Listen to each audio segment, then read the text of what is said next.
More backbenchers have come forward to declare they no longer have confidence in the Prime Minister following the publication of the Sue Gray. Boris Johnson has been accused of misleading Parliament by one of his own MPs as the number of Tories calling for him to resign over No. 10 lockdown parties Veteran Conservative Sir Bob Neill and 2019 entrant Alicia Kearns both voiced their dissatisfaction with the Prime Minister's insistence that he had not broken coronavirus rules by attending leaving DOS for departing. Sir Bob, a qualified barrister and chairman of the Commons Justice Committee, confirmed he had submitted a letter of no confidence in Mr. Johnson's premiership following the publication of Sue Gray's report into Downing Street. Ms. Kearns said the senior civil servant's inquiry demonstrated that Mr. Johnson had been complicit in the holding of many goodbye parties for his staff, which the backbencher said displayed a complete disregard for COVID restrictions in place at the time. The Rutland and Melton MP said she had reached the conclusion that the Prime Minister's account of events to Parliament was misleading. When reports of lockdown breaches at the top of government first surfaced, Mr. Johnson repeatedly told the Commons coronavirus rules had been adhered to in her report.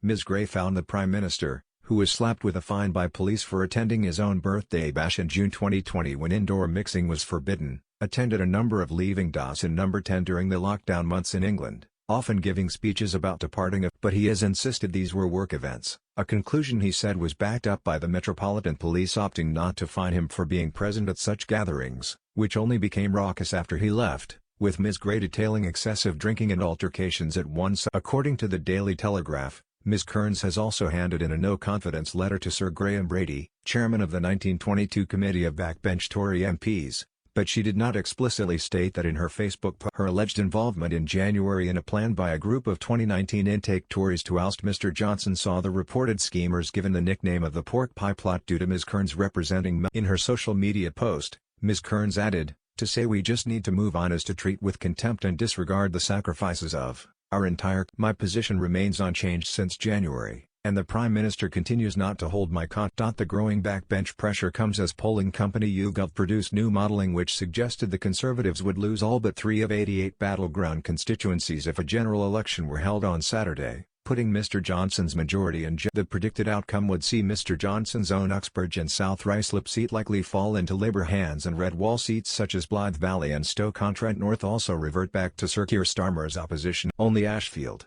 Bassetlaw, and Dudley North would remain blue, according to YouGov. A separate poll by Opinium found that Mr. Johnson's net approval rating had dropped by 2 points to -30 since Ms. Gray's report landed on Wednesday, and more than half of the 2,000 UK adults surveyed thought he should resign. That opinion was backed by Sir Bob, who said a change in leadership is required if trust in the office of Prime Minister and the political process was to be restored following the so-called Partygate. In a post on his website, the former minister declared that he did not think the Prime Minister's explanations were credible for why he attended events in No. 10 while the rest of the country was subject to rules that caused real pain. A vote on the Prime Minister's future will be held if 54 of his MPs write to Sir Graham demanding a confidence vote, and at least 20 Tories have publicly called for his resignation so far, although more may have penned letters given it as a secret. Friday also saw Home Secretary Priti Patel's parliamentary aide, Tory MP Paul Holmes, quit the role due to the toxic culture in No. 10 uncovered. Despite facing criticism over his Partygate defense, the Prime Minister chose to announce changes to the ministerial code on Friday in a move his rivals said watered down punishments for ministers. An update said ministers will not automatically lose their jobs if they breach the standards code, and can instead apologise or possibly have their salary suspended. Chris Bryant,